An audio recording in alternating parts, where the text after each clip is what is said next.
देखिए वो बातें ख़त्म कर दीजिए। जब जनता ने कल अपनी मोहर लगा दी, ये बातें कोई नई नहीं थी, ये बातें चुनाव में भी बहुत हुई।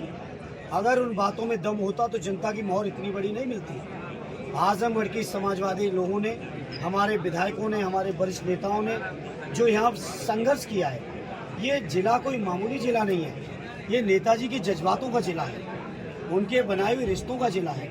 नेताजी ने इस जिले को अपनी धड़कन समझा है।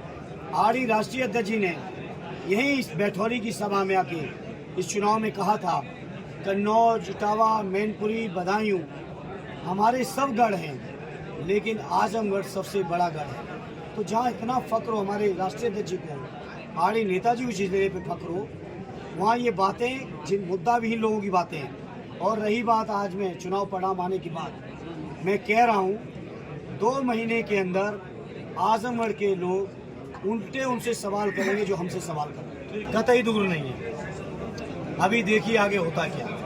अभी तो सांसद चुन के दिल्ली पहुंचे भी नहीं है। पूर्वांचल में सर, अयोध्या में जिस तरीके से भाजपा की हार हुई है, क्या लगता है अयोध्या की जनता की अंतरात्मा की आवाज जग गई? बिल्कुल, अयोध्या के लोग का मैं आभार व्यक्त करता हूँ, धन्यवाद देता हूँ और बड़ी जिम्मेदारी से कहता हूँ, मीडिया के साथियों, हालांकि आप लोग भेजोगे तो हो सकता है ऊपर से काट दिया जाए। भगवान राम की भी मर्यादाओं को तोड़ने का काम बीजेपी के लोगों ने किया। लोग दावा करते रहे कि हम भगवान राम को लाए हैं। अगर भगवान राम के प्रति श्रद्धा है, भाव है, अगर वो ईश्वर की उनको मानते हो आप, तो कम से कम ये दावा तो ना करो। आपने कहा कि भगवान राम को हम लाए। भगवान राम त्रेता युग में थे, भगवान राम हर जगह हैं, लेकिन बीजेपी के लोग ये दावा करते घूम रहे हैं। यही नामांकन के दिन बीजेपी के प्रदेश अध्यक्ष आए थे।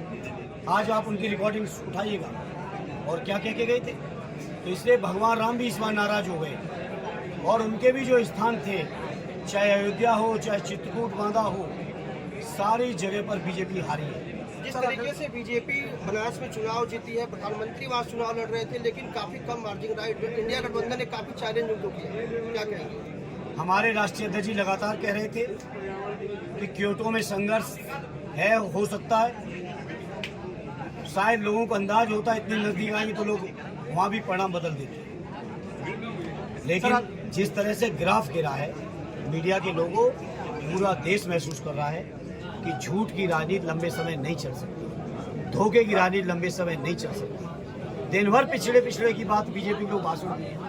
आप बताओ, 350 लेटरल एंट्री की है आईएएस की पोस्ट में। मैं लगातार पूरे चुनाव में प्रेस के माध्यम से पूछा और अब संसद में खड़े होकर जाके पूछूंगा कि बताओ कितने दलितों को, कितने आदिवासियों को, कितने पिछड़ों को आपने भागीदारी दी। बताएं बीजेपी के लोग।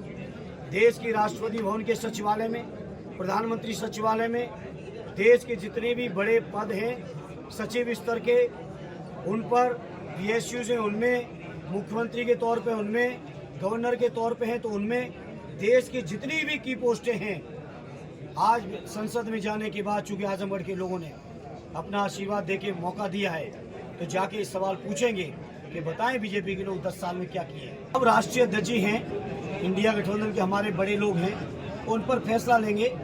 हम चूंकि आजमगढ़ के लोगों ने बहुत विपरीत चुनौतियों में बहुत कष्ट और संघर्ष करने के बाद हम दोनों भाइयों को जिता के भेजा है।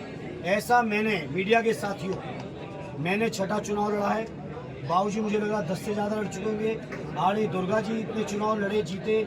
आरडी आलमबदी साहब और सभी बड़े नेता लोग जो 10-10, 15-15 चुनाव खुद लड़े हैं, लड़ाए हैं पार्टी को।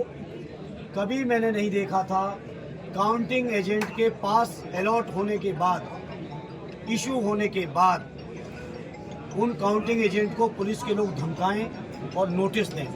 ये आजमगढ़ में हुआ है। परसों रात हमारे सैकड़ों कार्यकर्ताओं को पुलिस के लोगों ने धमकाया है, फ़ोन करके नोटिसें भेजी हैं, घरों में दबिश मारी है। सोचो किस चुनौतीपूर्ण माहौल में कार्यकर्ताओं ने संघर्ष किया। कुछ साथियों को हमारे बंद भी किया। कुछ हमारे साथी जो समझ गए कि हो सकता हो तो घर छोड़ के सोए। अब जो मुकदमे होंगे सब हम लोग न्यायालय में निपटेंगे और न्यायालय हमको न्याय देगा।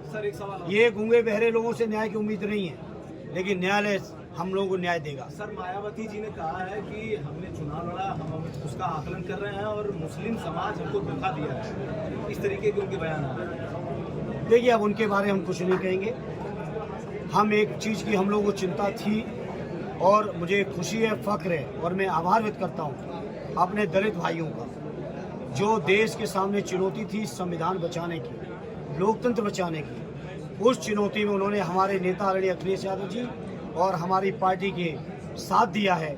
मैं इस मौके पर अपने दलित भाइयों का विशेष तौर पे आभार व्यक्त करता हूँ। सदैव नेताजी ने जिस आजमगढ़ को शानदार तरीके से सजाने की जो बुनियाद रखी, जो माननीय अखिलेश यादव जी ने रास्ता बना के रखा विकास तरक्की का, मेरा प्रयास होगा अपने बड़े लोगों के मार्गदर्शन में हम उस रास्ते पर चल के आजमगढ़ के लोगों की हर उम्मीद को पूरा कर सकें।